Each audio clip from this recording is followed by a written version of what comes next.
My name's Ann McLean, and I serve on the Jefferson Council for the Student Liaison Committee, and I'm just so pleased to see our students here.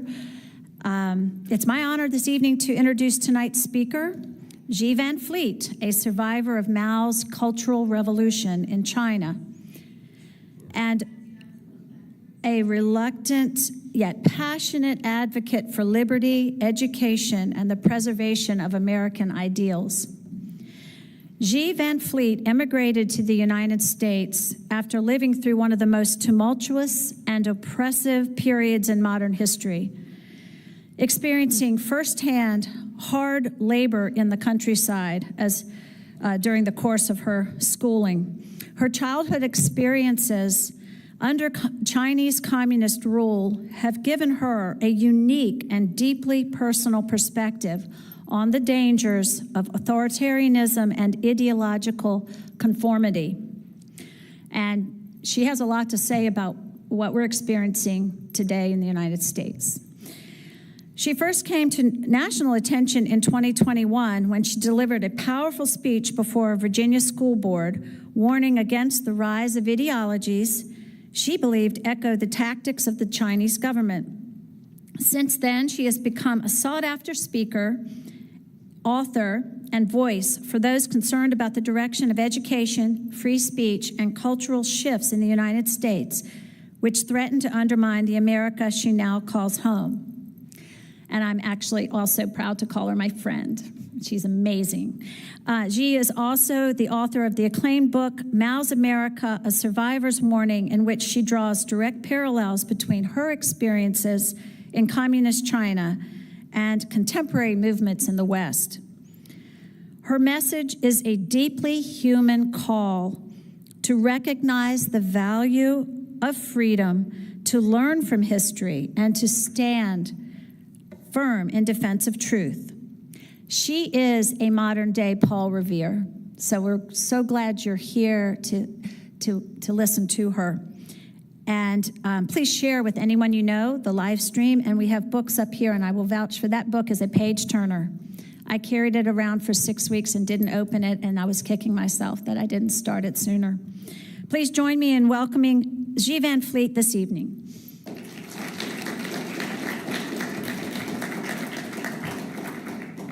And thank you so much. Thank you so much for this unbelievable opportunity to speak at Jefferson's University. He means so much for me, and I'm sure for every one of you. And I just want President Jefferson to know I'm here to defend the founding principles. I'm here to defend the West, because we have to defeat communism if we want to keep our republic. So I hope I can do the job tonight to let you know. As you said that Paul Revere, and my message is not the British are coming. My message is communists are here, everywhere in our great country. So, well, 2 years ago, there was a communist coming to UVA campus selling his book against capitalism. Do you remember that? Senator Bernie Sanders. He sold tickets for his speech. $95 each. Tickets were sold out. So he's a good capitalist, even though he was attacking capitalism. And here today, it's free event. And someone come here to talk about what it is like to live under communism, and it's free. And we don't have as many people. That is a problem. That is the exact problem we're facing today. And the very fact that I have to come here, talk about communism, is a problem. So let's get started. So in 1986, I came to America. By then, I have spent 26 years of my life under communism. when I came here, I thought, finally, I escaped communism. I left it behind me. I come to United States, a place where freedom is.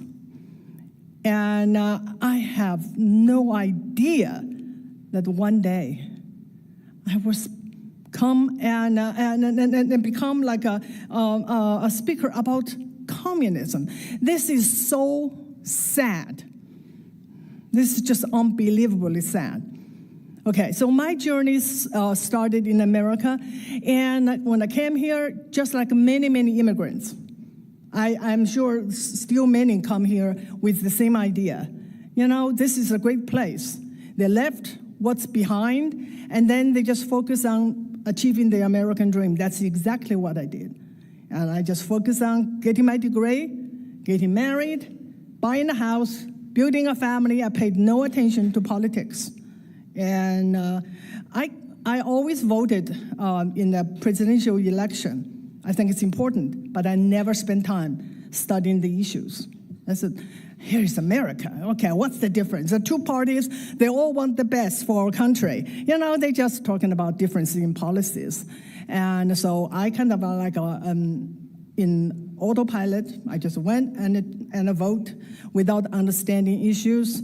And but meantime, I did start to notice little things here and there that remind me of China. But I have to say that all those things I noticed bothered me, but I never lose sleep over them until 2020. I'm sure this probably applied to many of you. And in 2020, all of a sudden, communism is right here. We have this lockdown because of COVID, modeled after communist China.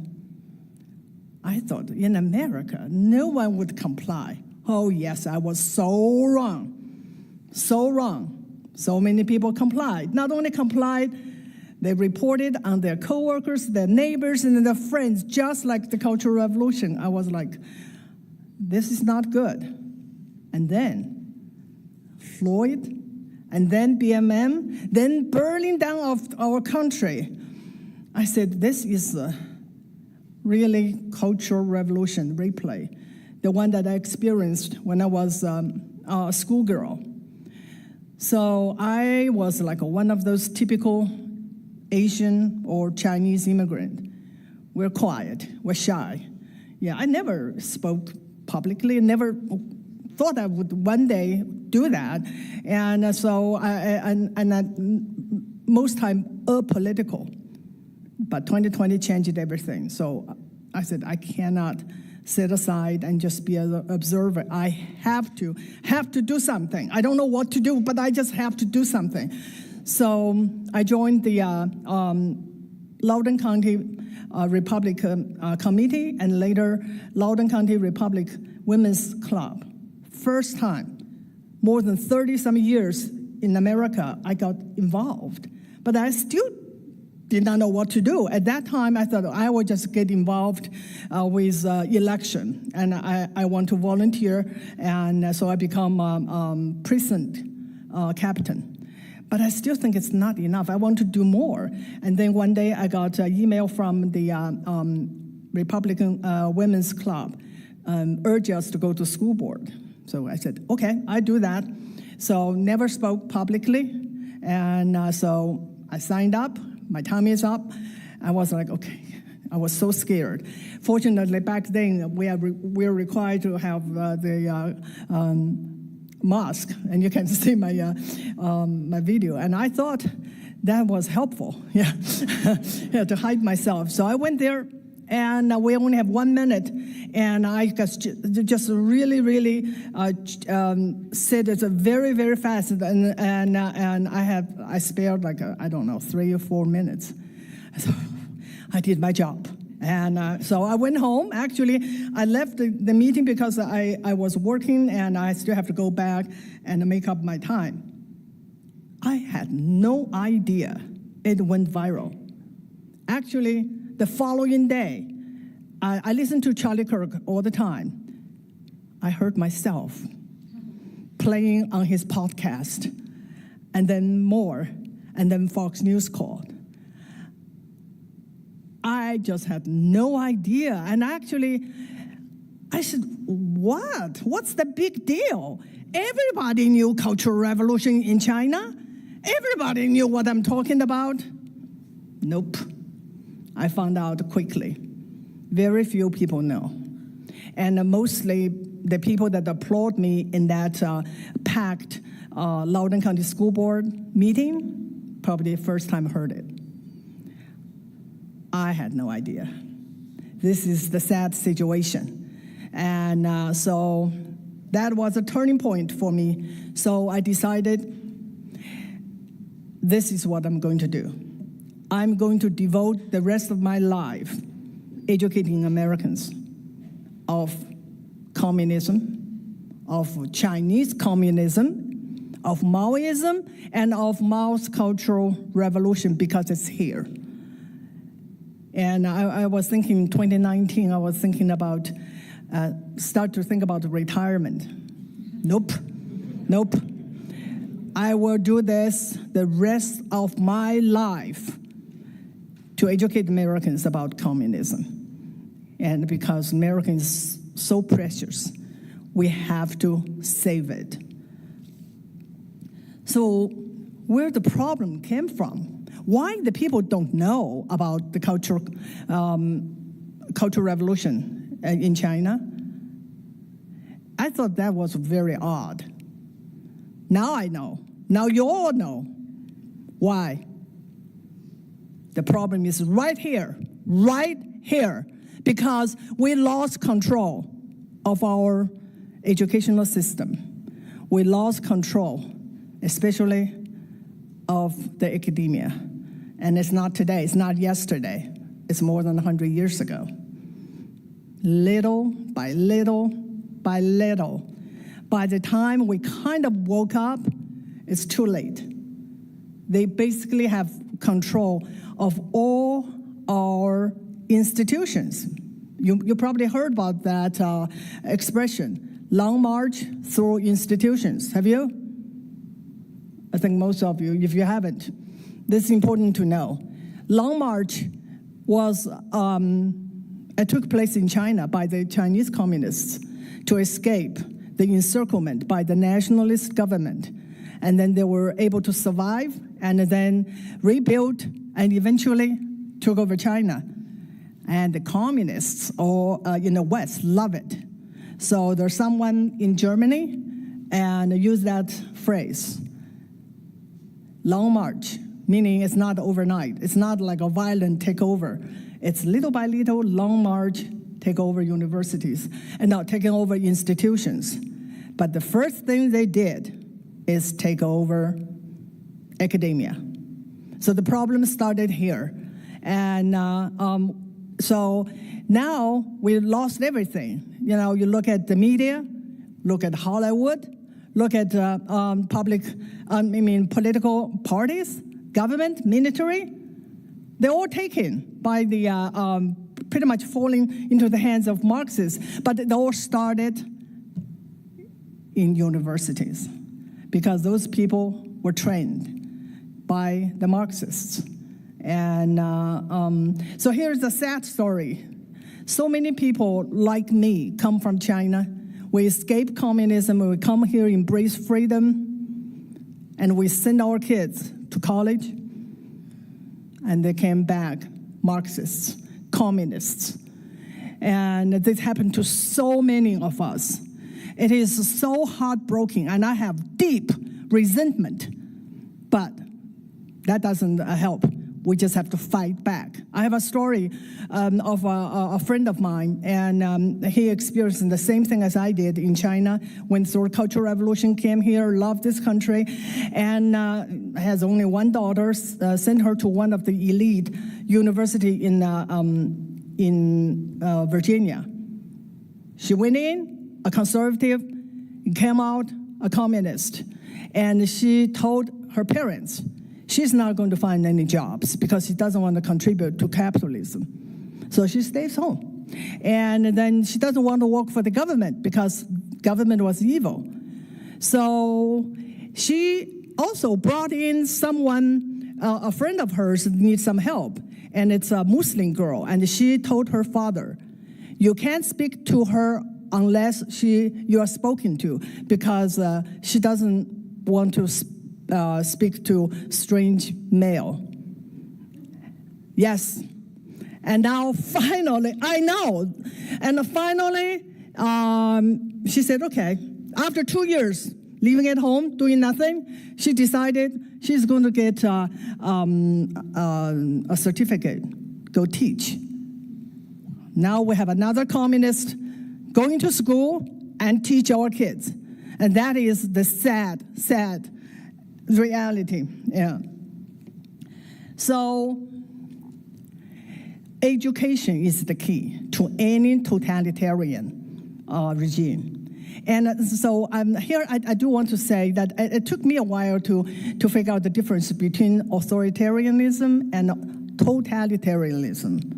China is not an authoritarian regime. It's totalitarian regime. What's the difference? Authoritarian would just demand blind conformity. You just do whatever I say. Totalitarian, they do more than that. They want you to think certain way. And that is of course they control your speech.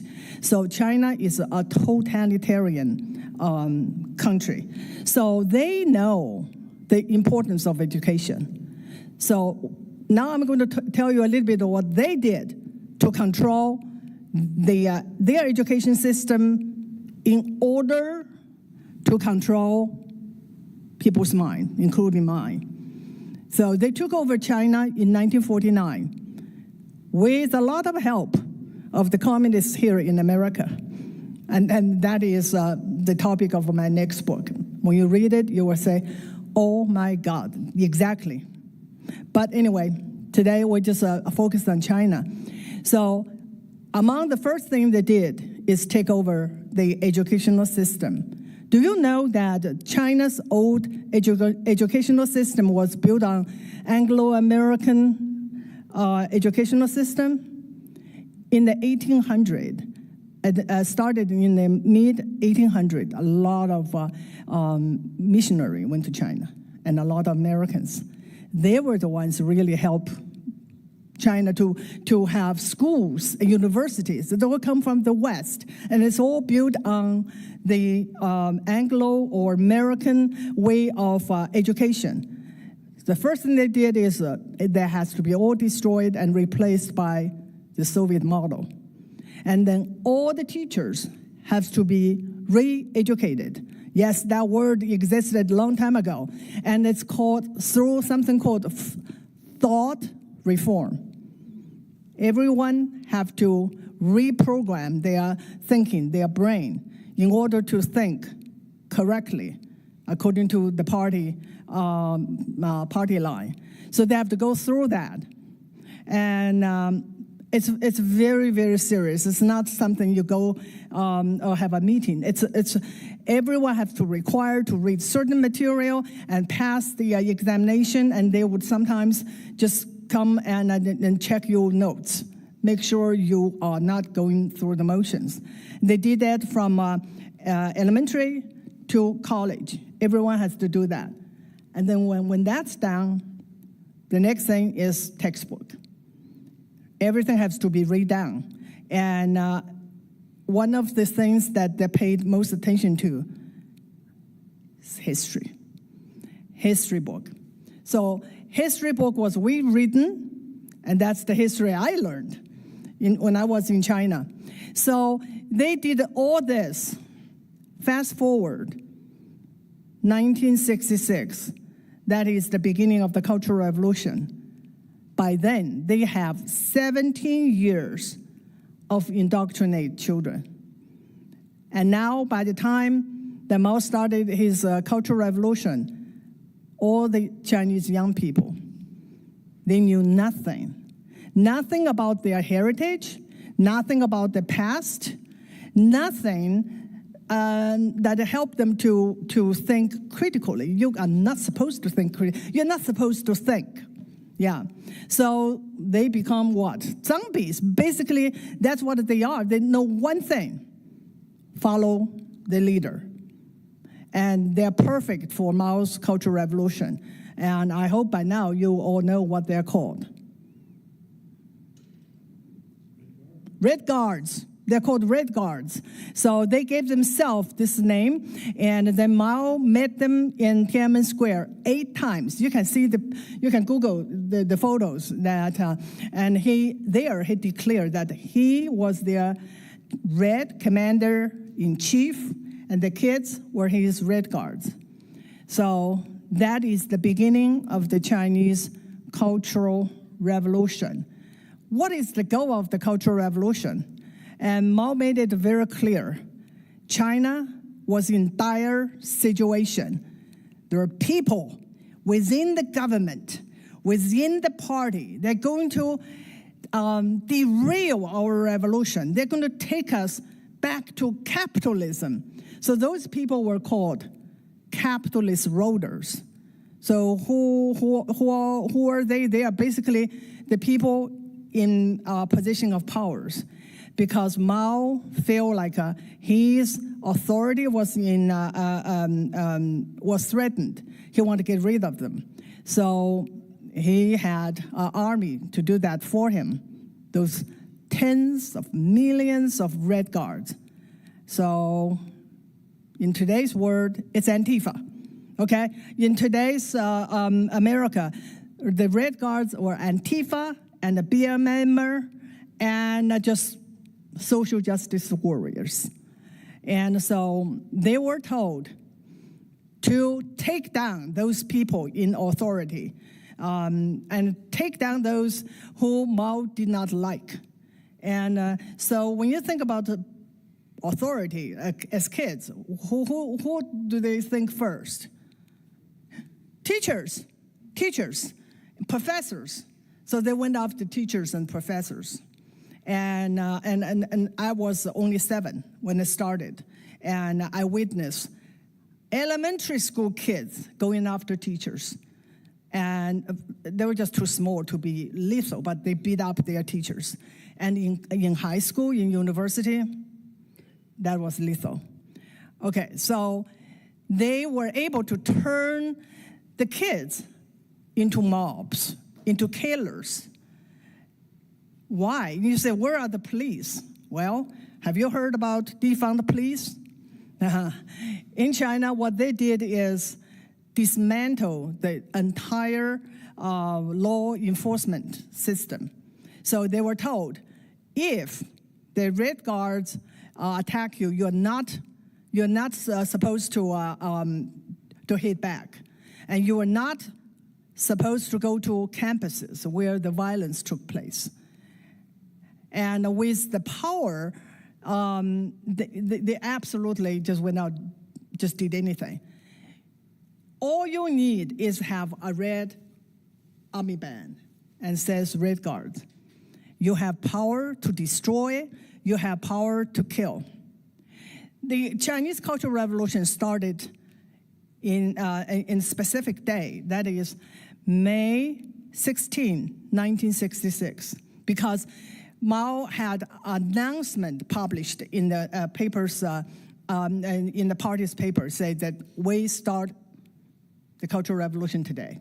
Our goal is to get those people in power who want to take us back to capitalism. And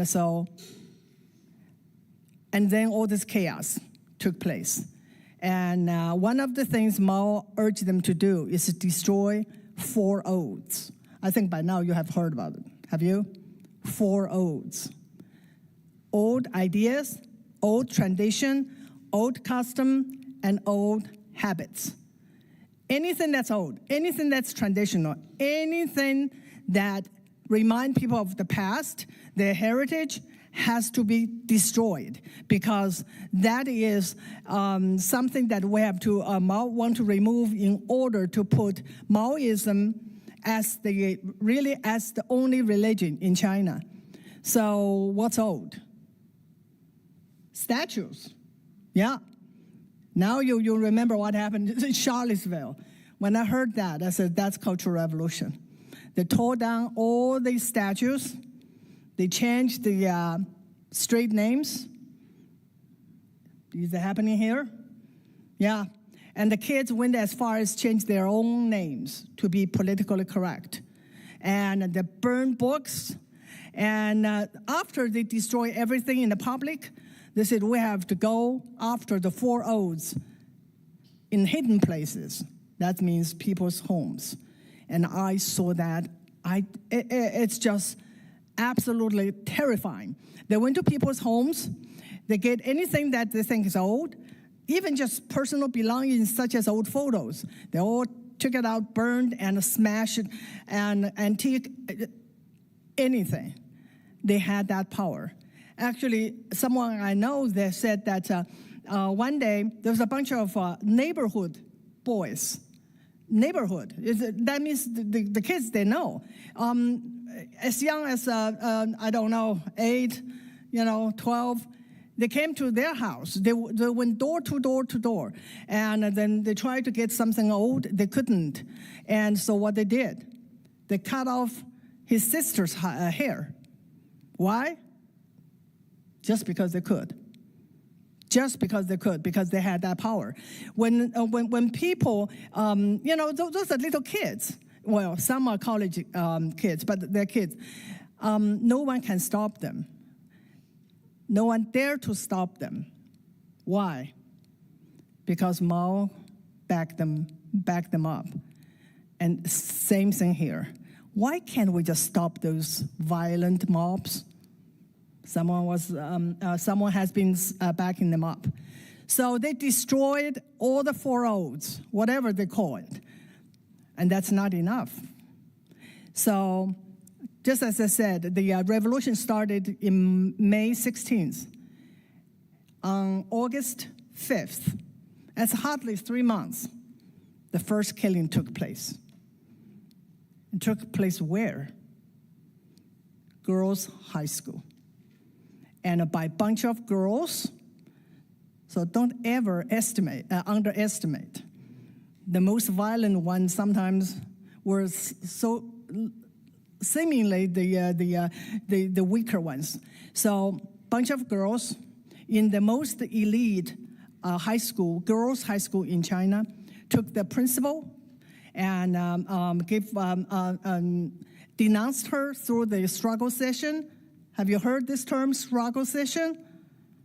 If you haven't, time to catch up, because this become part of the American vocabulary. Struggle session is put someone in public space, sometimes online, to denounce you, humiliate you. So they did that and beat her up, tortured her, and killed her. So that's how fast things are going. Less than 3 months. From verbal abuse to destroy properties to killing. And don't ever tell me, oh, that's only China, it can never happen here. I say all the steps happening here except the final step. So it's here. Don't ever discount that, because the things I thought never happened here is happening. Anyway, actually, they were kind of scared. They did not know what to do because they killed the principal. So they reported to the so-called Cultural Revolution Committee. No response. After that, mass violence swept through China.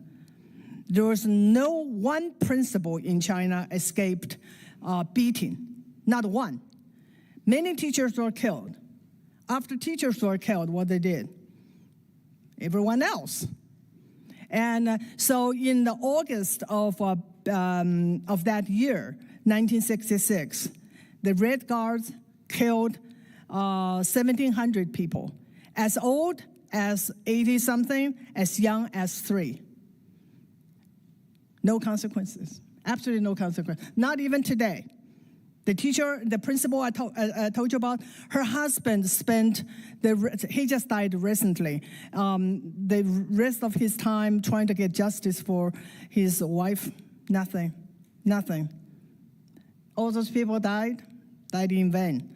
So, in the end of the Cultural Revolution, 20 million people lost their lives. That is the Chinese Cultural Revolution. And so I just want to go back and talk a little bit how we got there. How did we turn those young people, especially those girls, into killers?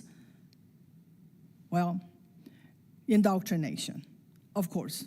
The first thing is rewrite history and then teach the kids fake history. So I remember when I was there and taking my indoctrination, the whole history of China, 3,000 some years, were just described as it's a whole thing is a class struggle. The class struggle, have you heard of that? Yeah, you heard that, right? Class struggle between what? The oppressed and the oppressors. Have you heard that? Those are the vocabulary that I grew up with. So the peasants, rose up against the oppressors, the rulers, and then it's just like it's going on and then going on and never really successful because what? Because they did not have the leadership of communists.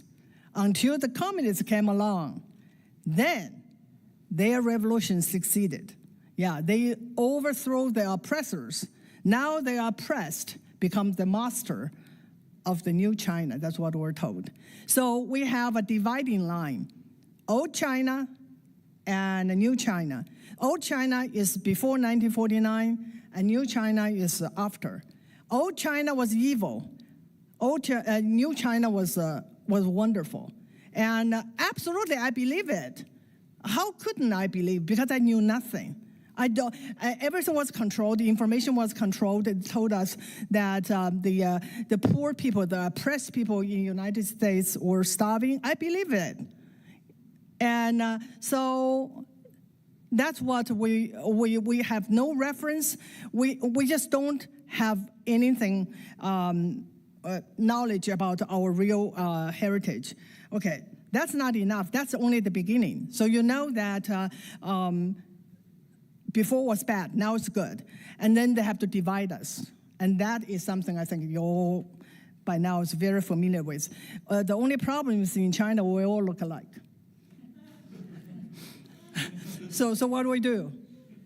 Class. So they divided by class. So if your family have property and you or land or whatever, it's black class.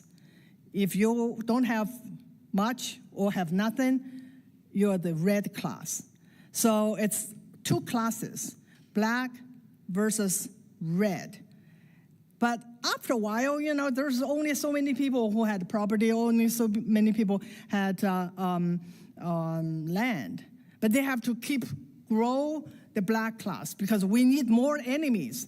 So what they do is that if you think like a bourgeois, if you think as an oppressor, black class. So they keep doing that so that everyone have to watch what you say and what you associate with. And so they divided us, and then they teach hatred, absolutely hatred. So I remember growing up, we were taught we have to understand the distinction between love and hate. Love is for the party, because party created this new China for us. So we should be grateful. I never heard my parents use the word love about me or about my siblings. It's always preserved for the party, for Chairman Mao. But that's not enough. You have to hate. You have to hate your enemy. I don't know who is the enemy. Whatever party said is the enemy, we hate them. We hate them so much, we want to kill them. That's how absolutely the Red Guards acted upon it. It's just as simple as name someone enemy, and then the red guard will do the rest. And in Chinese language, we have the word people. And so people, of course, human, right? And then they have the word enemy. So as soon as you become labeled enemy, you are not people anymore. That is their way to dehumanize. That is their way to make it so easy to kill. Those kids, those young girls, I mean, the day before, the principal was there, taking care of them. And then the following day, she somehow was labeled part of this capitalist rollers. And it's always group. And by now, you should really understand what's going on here in America. It's never individual. It's not that principal did something bad. That principal said something bad. No, it's because she belonged to the group. The group, Mao called it reactionary intellectual authority. So those in power. So it's just because she belonged to that category, she has to go. Never individual. That is about communism. And here is exactly what's going on in America. Group people. Yeah, you can't escape it. You can't say, but I am not like them. No, it doesn't matter. You qualify this characteristic, you're part of them. And either you are enemy or you are friends of the revolution. So that's how they can make violence possible. Absolutely, those kids, they are not monsters. You can't say they're monsters. And some of them, many of them, now they think back, they said, I had no idea I was capable of doing that kind of thing, but they did. It's the hate. The hate is like, it's almost like abstract, but because they can dehumanize your enemy or whoever the person, then it makes the violence very, very easy. And it's here. I'm sorry, it's absolutely here. And so what happened to Charlie Kirk is just an example. He's no longer an individual, a person, a man, a husband, a father. He was an idea. The idea was that he's a hater, whatever. And then killing him is just getting easier. And here I have to say something else too. When the communists were out of power, especially the Chinese communists, they assassinated because they had no power. When they had power, not necessary. They can just drag you out and parade you to the crowds and openly execute you. So that's the next step. So you think assassination is bad until you see what happened to communists when they have power. That's total violence.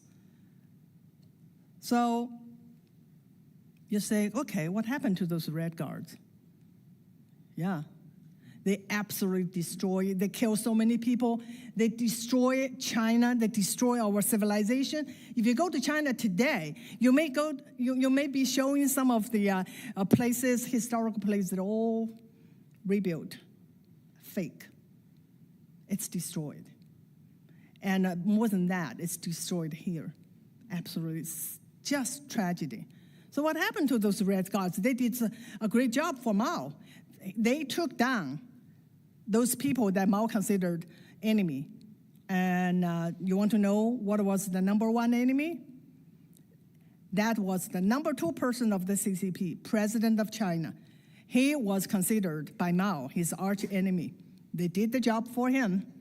He was struggled against and then eventually imprisoned and died because they denied him any treatment. President of China, when he died, on his death certificate said, use a fake name and occupation, unemployed. That's something else you need to know. Who killed most communists? Communists kill more communists. Okay, now back to Red Guards. What happened to them?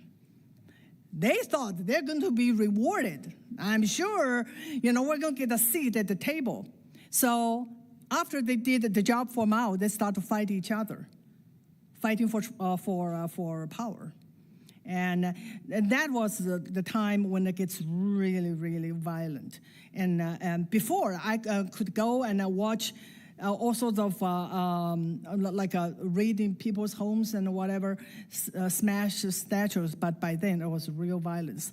They raided some of the military facilities, and they got guns, real guns, tanks, started killing each other. I don't know how many died, but it's so many died that eventually Mao got tired of them. So Mao used the military and suppressed the most violent faction of the Red Guards and sent the rest to pretty much a labor camp.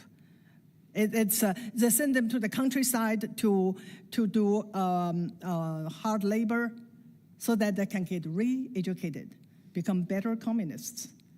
That's what happened to them, and eventually that's what happened to me. Because by the time I graduated from high school, there's no jobs. The whole country was in ruins, and they did not know what to do with those kids. So I, among many other urban youths, was sent to the countryside. I worked there 3 years. And sometimes when I talk to people, and they're talking about their sufferings of their ancestors, and so I said, just shut up. You live in the best country in the world, and you talk about your suffering of. I suffered 3 years under communism, and so you should listen to me. Yeah. So that's what happened to the Red Guards, and they were there for 10 years, because by the time Mao died, the Cultural Revolution was over. It's about 10 years. So they were called the lost generation of China. And today, in some of the major hospitals, you can find special psychiatric wards for the former Red Guards. They're broken physically and mentally, now end up in institutions. That's what happened to the useful idiots. And of course, I hope anyone here is a liberal, pay attention. Pay attention to history. Pay attention to what happened before, because the same, I'm afraid, will happen to you.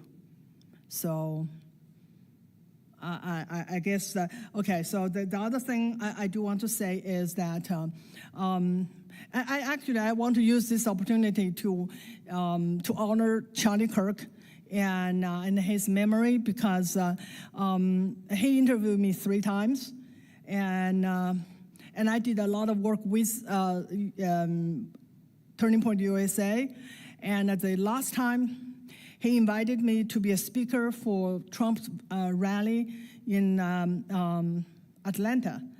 And I know there are people, and I said one day I would really, really like to go to one of those campus tours and just tag along, because this absolutely. And of course, that's not going to happen. But I'm just going to say this. I think we as conservatives are also to blame of his death. Why? We are too quiet. That's our problem. We have liberals who are very, very loud and noisy. And we have conservatives. It's just most of us just too quiet. Why? We're afraid. We are afraid. And if we want our freedom, you have to make a choice. You keep quiet or you fight back. So I say fight back. I'm not going to I just refuse to spend the rest of my life living under communism. And you don't either. I guarantee you don't. So we have to fight back by raise our voice. America is worth saving. UVA is worth saving. We have to one more thing I have to say. I work with a Leadership Institute, and someone did a survey and about faculties in different universities. And so he just he actually pretend to do a survey, and he went to different faculty and just say, do you vote Republican? This is just, bipartisan survey. And of course, 99 said, or not 99, probably 95 said, okay, Democrats. And someone said, I'm the only one. I vote conservative. And then he found another one said, I'm the only one, I'm afraid, on campus. No, they're more than what you think, but they are quiet. That is our problem. So while we have to honor Charlie Kirk by raising our voice, so that his voice is not a lone voice out there, and they can't kill all of us. They just can't. So with that, thank you.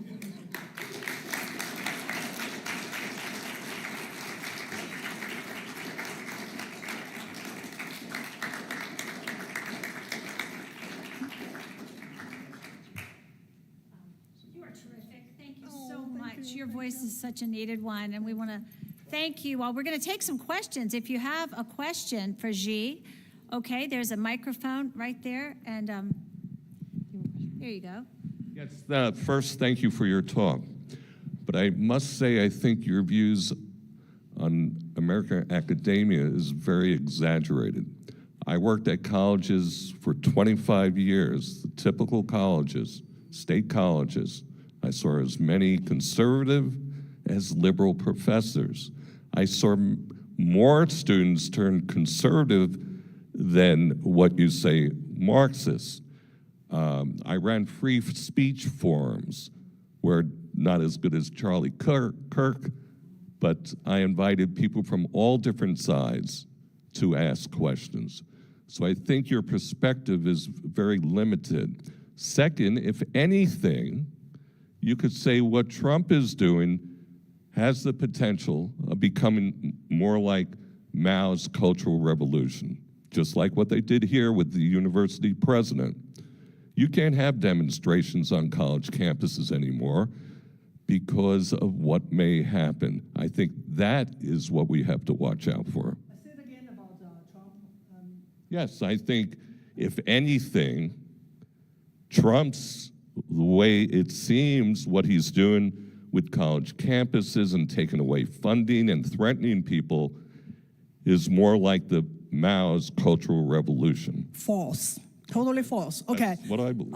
Okay, you this is what about the debate. Okay. So first of all, here's our challenge. A lot of people have no idea what Marxism is. Have no idea. Even conservatives.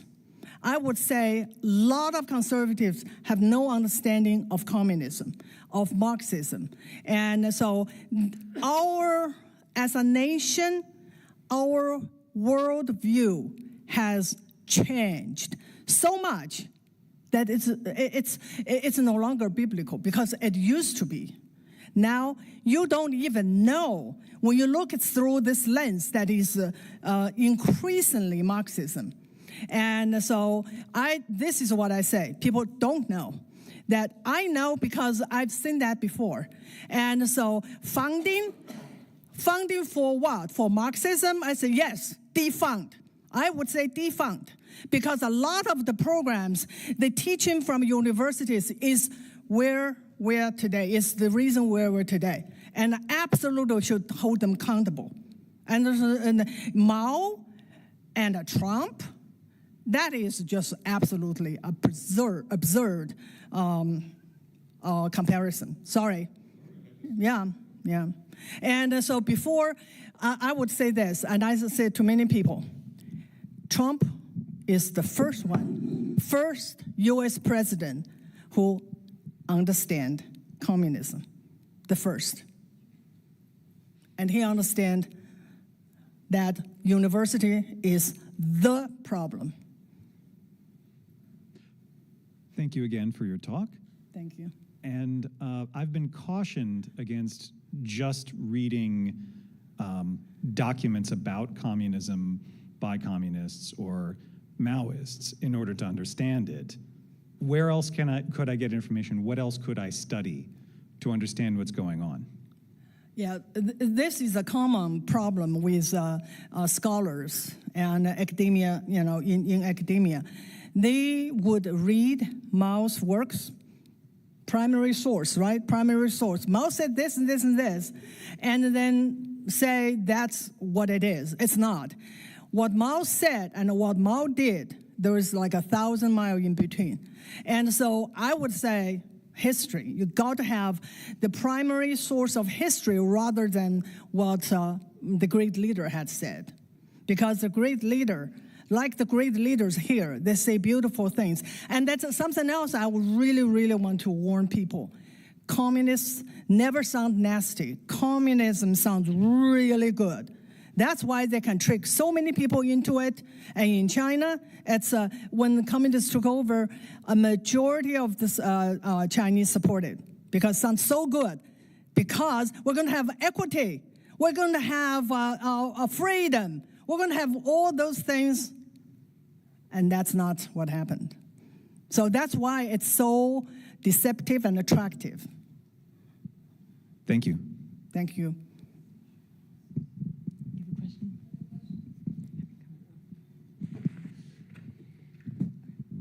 Hello, thank you for your speech. My name is Victor, and I'm an international student from Bucharest, Romania. I just first off want to say that everything you've said about communism, the whole process, the whole timeline, the same exact thing happened in Romania, almost to a T. So Absolutely. that I think that is definite proof that this is not an isolated, phenomenon geographically or ethnically. But it is an issue fundamentally with the idea of communism as an ideology.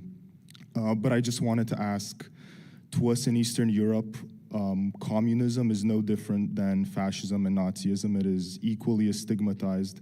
So when I have come here to the United States and to Western countries in general, I see it on campuses. I walk around at the activities fair, and Marxist students, Marxist groups try to recruit me, and I've had family that have died in the cultural revolution of Romania that have been killed, and I know that millions of people have been killed in the name of the hammer and sickle, and there are no Nazi groups or fascist groups, and rightfully so, but I see these groups walking around and wearing symbols and displaying symbols that represent to most of us around the world the death of hundreds of millions.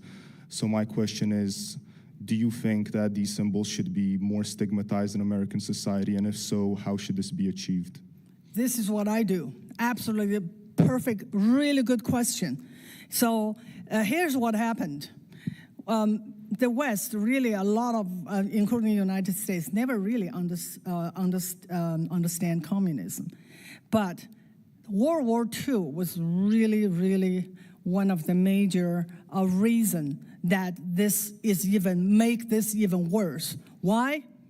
Because our great leader decided that we should ally with a communist totalitarian regime against another totalitarian regime. Both of them are the same. Nazi, fascism, communism are the same. Okay, and then make people really confused. Not too long ago, someone called me and said, how do we understand that we allied with Soviet Union? I said, that is one of the major problems that we're experiencing today. And after the World War II, it is the communists put Nazi on trial. And after that, the left managed to make Nazi and fascism a right-wing phenomenon. And then communism become what? Become glorified. That is why today, I'm saying this over and over again, people don't understand communism. That is why today, they think the sickle and hammer is to liberate the oppressed. This is our problem. This is our challenge. And this is why I'm so passionate about this. And I tell American people, all the three on the left, they are cousins. Do you have a question? Yeah, okay. Thank you, Ms. Van Fleet. I was going to ask, what is the end goal of the commies here for our country? Because we got to see what the end goal is for China. The end goal, that is this is the most important question. And to understand that is really, I think, is the key. You know, I lived through the Cultural Revolution. I was 7. When it's over, I was 17. All this chaos, all this, I just never really understood why. It was just awful. Why would he do that? And of course, later I understand why. One word, power. Actually, he said that. I just did not process it. He told the students, he told the Red Guards, the goal of the Cultural Revolution is to seize power. Well, in Cultural Revolution, that power is from Mao's political opponents. Power. How about now, today? Why are they doing here? Why are they doing the Cultural Revolution here? Power. But this time, it's different. It's not like people say, this can't be a Cultural Revolution, there's no Mao. Yeah, there's a group of Maos. It's only that most of them we don't know who they are, because those are the globalists. What they want power. The best thing to understand communism is control. They want to control everything. They want to control your mouth, your brain, your uterus, everything. It's not funny. I know, I'm telling you. The CCP had 336 million babies forcefully aborted. Yeah, they control your uterus. It's about control. And the globalists want control. This is just too much to handle a bunch of freedom lover Americans. No, it's too much trouble. We have to control them. And that is the end game. Control, power. If you remember these two things, everything else makes sense. To me, at least. Yes. I'm glad you talk about power, because that's what I want to talk about. Okay. And I think it gets to what just transpired between you and this gentleman right here. The difference that I see between America and China is that during the Cultural Revolution, it had one-party control. China Communist Party was in control, and they could control everything. Here we still have a separation of powers, both vertically and horizontally. And that's a problem. You and this gentleman right here are Exhibit A for the antidote to exactly what you're talking about, which is the concentration of power. But my question is, given the ideas of communism and socialism and all the things you're talking about, if America ever gets to the point where we have a Caesar arise out of the milieu of American politics and wants to take absolute power, is it going to come from the right or the left? I think history never repeats. It always rhymes, as Mark Twain said. And it will not, I think, I don't know, nobody really knows the end result. Everything will be there. The Supreme Court will be there, the Congress, and the presidency. And it look like it's just like a normal, look like we have a separation of power. But behind it, there's total control. I believe it's not like China. It's not like there is one Hitler, Mao rose up and become the symbol of power. I think I think it will be different, and it will be on the left. Left. What is left really? They are the ones that and they want to change. We talk about this change. Whose campaign slogan is change? Change. Why they want to change? They don't like it. They don't like we have this separation of power. We hold leaders accountable. They want to break it, and it's always those with revolutionary zeal, and that's in the DNA of the left. Absolutely.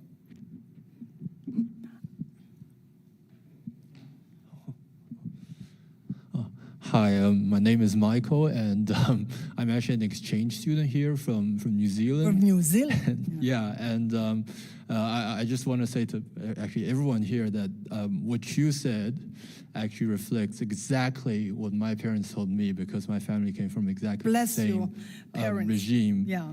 But I just think it's remarkable that you're able to speak up and tell America and tell the world, the story of communism. I think my background makes me more informed about Marxism and communism, but like when I look around on campus, I'm like, oh dear. Look around. Like, yeah, people have no clue. And my question is actually it's regarding higher education, because it doesn't matter if it's in the US or New Zealand, when I go into a college campus, it's like, dear, this is crazy. Like the kind of indoctrination that they're doing to people. Like in Harvard, one of the top universities, like a third of the students think that violence is, it's okay. And so my question is actually, what do you think should be higher education's purpose for us? Like, what do you have? What's your advice to young people who are 18, like they're going to college? Like, what should people do? Like, what is our purpose? Because I see lots of Americans, like they take out like $200,000 of debt to study gender studies. I know. Or women's study and African study. Pretty much everything that study. ends in studies, So for conservatives, what do you have as an advice for people? Like, what is our goal? What are we trying to achieve in higher education? Well, I think Charlie Kirk probably gave the best answer. But also, I think I think it's great to go to college, and it's great to study in university like this, but not anymore, because they no longer teach the traditional the West, the best that West has produced, and they make it the indoctrination camp, and the people who borrow all that money and get into debt and go out and can't find a job, aren't they angry? Yes, perfect revolutionaries. Perfect revolutionary materials, get them all involved and then demonstrate and then burn down the system. Yeah, that is the challenge. In China, the same way. Now they have, everyone should go to college. They have college left and right, and people get into debt, and they have no jobs. So it's the same thing. It's really a trap. I think, of course, engineering and then there are certain things that you have to learn through college and university. Gender study, and there's study about angry white man. Yeah, go borrow $100,000 and study that, and come out angry and jobless, and that's exactly what they want.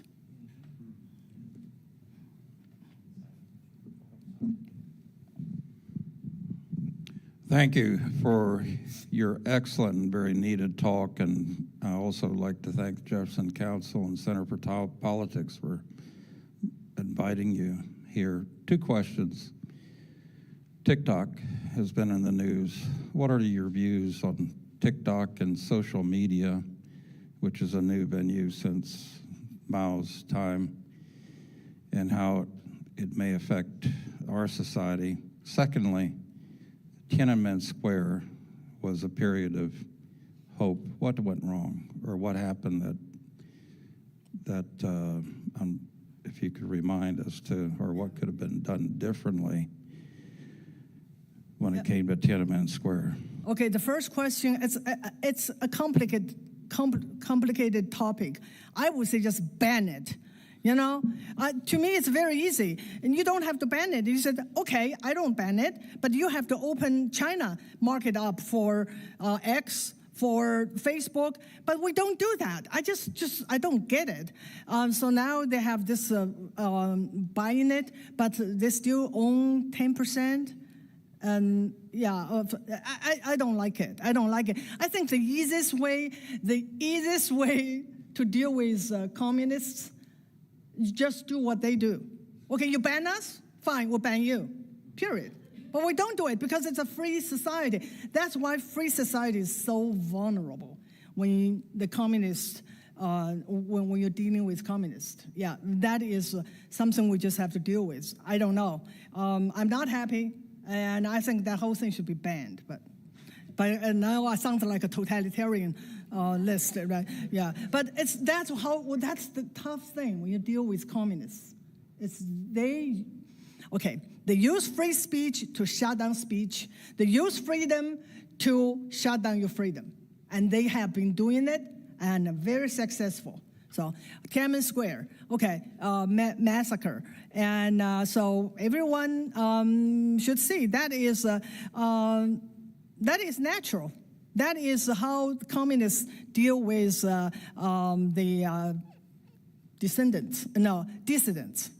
And so the problem is that our reaction, and then basically Bush, yeah. And that is one of the, China was really going down the dogs. And so it was just like in ruins and just crisis everywhere by the time that Nixon came along. And Mao was just absolutely lost everything, even his successors. If you know that story, his successors turned out to be, supposedly is going to assassinate him, I don't know. And then he escaped to Soviet Union and his plane was shut down. Lin Biao. Okay, so the economy was in ruins, and the party was so dismantled. His successor, hand-picked successor, was betraying him, gone. And then Nixon came along, saved China. Okay, saved the CCP. And then the second time is when China showed to the whole world what they really are. Before they killed 80 million of us behind the Iron Curtain. You have an excuse. We don't know. We haven't seen it. Do you have any picture? You prove? But Tiananmen Square, it was on live TV. Everyone saw it. And what did Trump? What did Bush do? Well, we have to have stability. And China is important because we have to help them to become a democracy. So who to blame? Us. That's my answer. Us. I'm sorry. Yeah. Is that okay? Okay. Thank you. Hi, G. Hi. I know that so many people are grateful to have your voice. My question is simply, of the founding principles of the United States, is there one in particular that you think is important to bring to bear against what's happened and what's coming? Let's just say one, because I can't talk about it. Yeah, just one. Let me pick one. Just yeah. one. That is the most important to me, that our rights are from our Creator. This is so profound. That is our rights. No one can take it away because it's not from the government.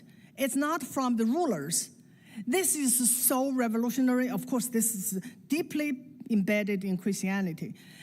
But recently, I heard people talking, this right-wing extremists, they're crazy. They think their rights is from their Creator. Our senator, Tim Kaine. And also there is another, I heard earlier last year, a journalist. Those right-wing, they're really extreme. They dare to think it's from their God. And to me, this makes the difference between America and communism. Communism, we don't have rights. Whatever we're allowed to do is from the state, and it can take away any time. And that's set us apart. I think if one thing, that is it, I think. Thank you. Thank you. Hi. Thank you. Wonderful, wonderful talk. Thank you. A breath of fresh air. I'd like to briefly comment on two things. I'm going to finish up answering your question about TikTok. So I'm retired, but I spent many decades studying the People's Republic of China for the United States government. It's important to understand the way the top leadership thinks. And they've kind of always thought this way. At the grand strategy level, they are Marxist, Hegelian, Maoists, right? It's a blend of those three flavors of philosophy for the grand strategy. At the strategic level, they're Chinese. They think in terms of the classic Chinese strategies, the 36 strategies. They look back into Chinese history, to the Chengyu and the various ways, the strategic patterns of operation design. And they use classical Chinese strategies. Sneaky is the word. Well, and this is important because China has always had a problem with gathering enough information. You never have complete information, so you have to make a decision on the way you're going to go ahead based on incomplete information. And so you try to match as much information as you have to the strategy that best fits that pattern of information, and then go ahead with that strategy. At the operational level, at the level of what's called operational art, which is within the communist system, the people running China right now are not the Red Guards. You're spot on. The Red Guards have been pushed aside. They have not been trusted with the levers of power because everyone knows they blew it, right? But the people running China right now are almost all engineers. Xi Jinping is a chemical engineer, okay? At the operational art level, they think like engineers. I honestly believe somewhere in China is a vast computer with this giant Gantt chart on how they're going to take over the world, right? Because they seem to be working their way down the chart, right? But what most Americans truly don't understand is that at the tactical level, they are Leninists. And Lenin came up with the United Front Work Department. And this total mobilization of access into all of society through all the various ways that they can reach into the minds of people, which is controlled by the United Front Work Department, right, which is a Communist Party element. That's how they're reaching out to the world. And when you read in the New York Times that they just busted a guy who had set up a Chinese police station in New York City, right? That's the United Front Work Department in action, okay? They penetrate the society at every level, and that's a basic Leninist tactic. Lenin created that concept, and the Maoist communist Chinese took it over completely. So along that line, a few years back, the Chinese passed a law, because they have to have laws, that said every corporation, every company in China has to cooperate with the intelligence services. You have to. You don't have a choice in the matter. It's not, would you please? It's, here's what you're going to do for us. The thing about TikTok is the program, the underlying software, gathers vast amounts of information about you from your phone. And when that whole thing of fine print that you never read because you always just have to click through it to get to the program, it's in there, it says they get to do it, right? They have lawyers too. And so TikTok phones home and passes all that information back. And then ByteDance, the company that owns TikTok, that owns the algorithms, is legally required to pass that information over to the Communist Party of China via their intelligence organizations. Why do you think people are stealing your private data, right? This is a long-term strategy to build vast digital databases.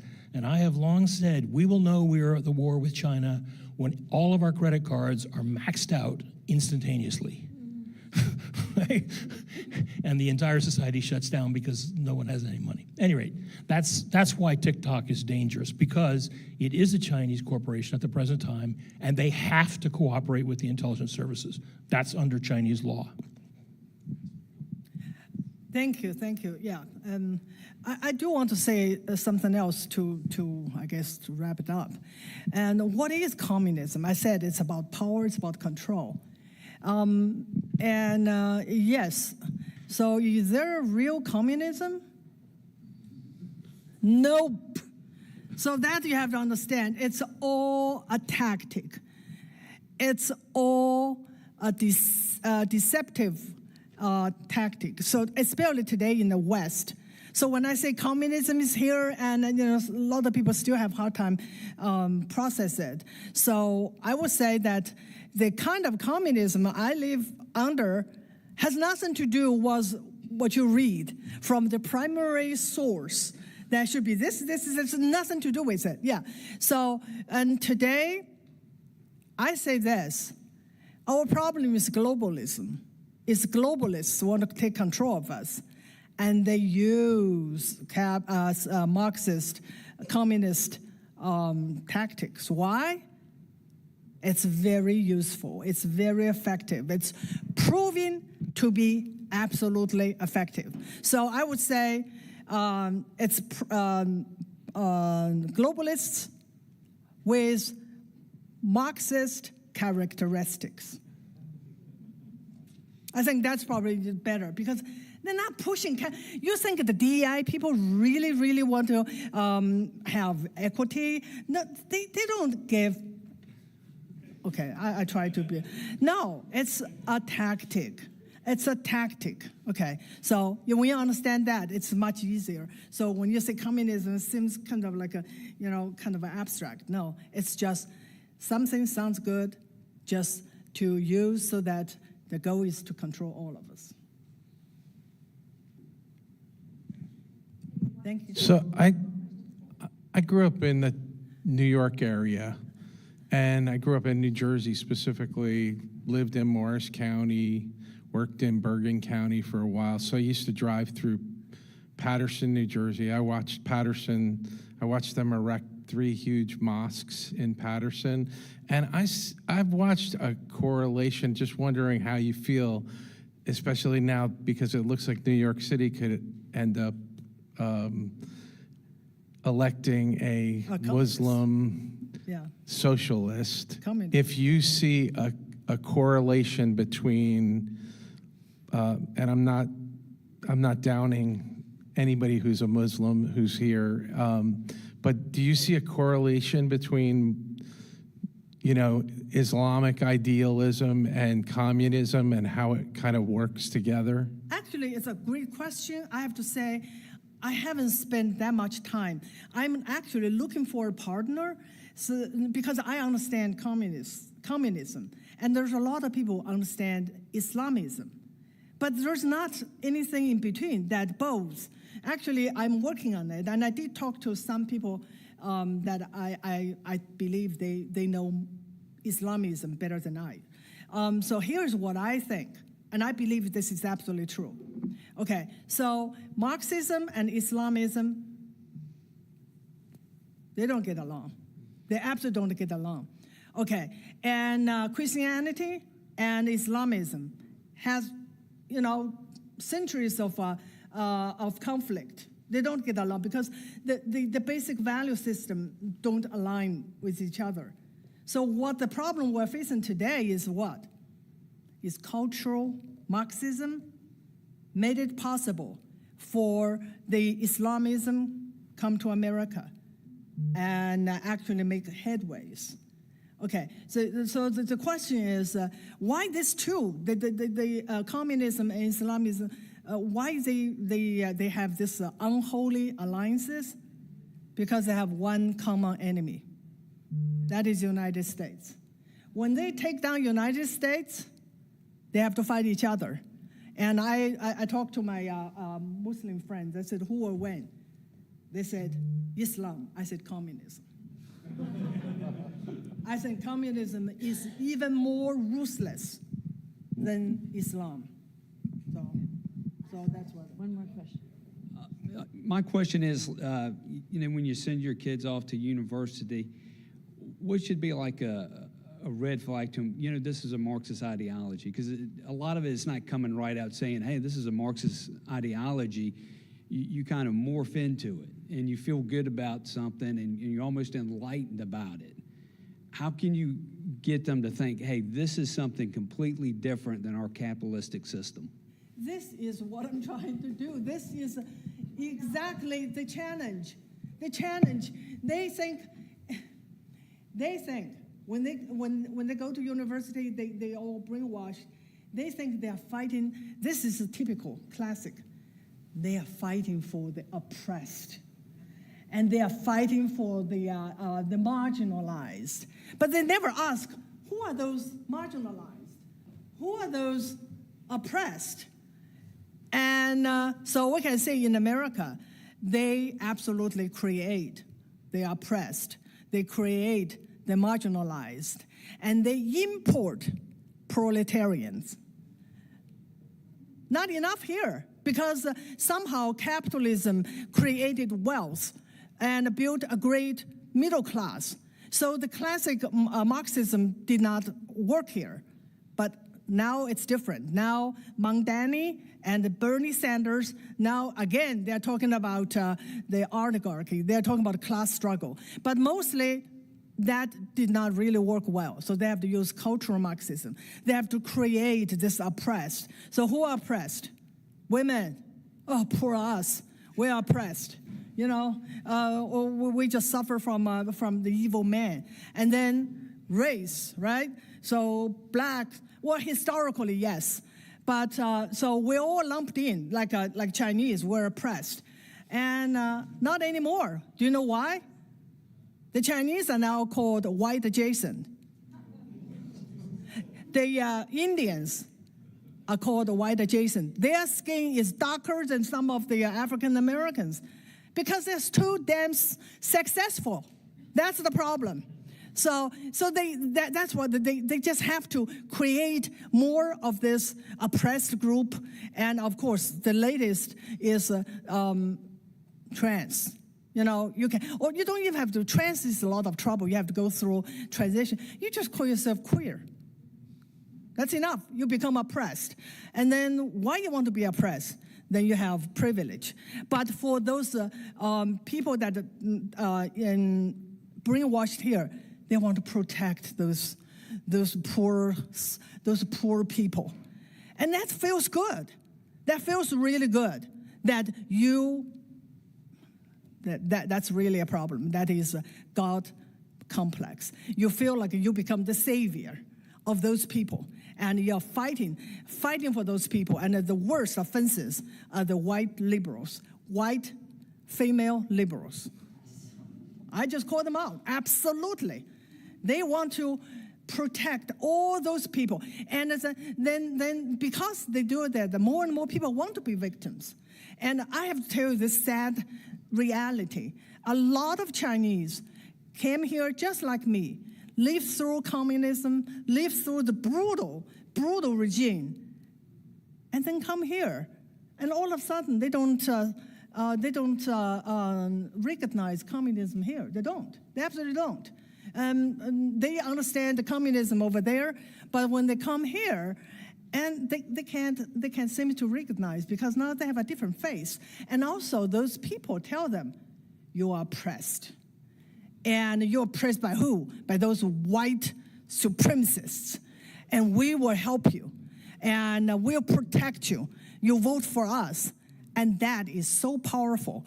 so many Chinese. I sometimes I say, when I say Chinese from mainland China, about 80% of them vote for Democrats because it feels good to be protected by your savior.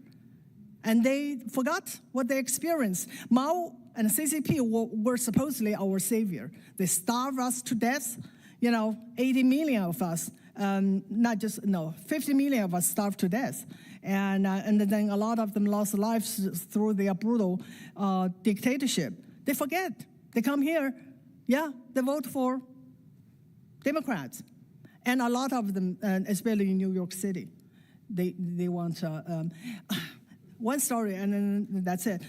In the early 90s, I went to New York City with my friend, and they have a friend from China, so we visited his place.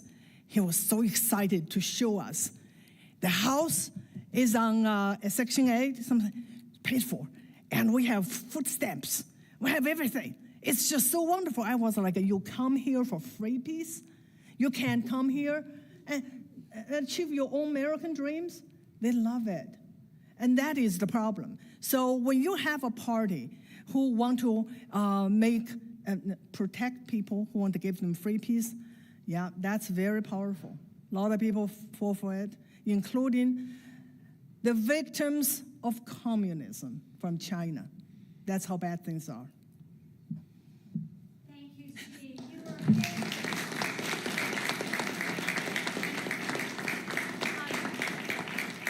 Thank you all so much. You really, really. It's up here. She has a few more left. $20 tonight. Great read. Thank you.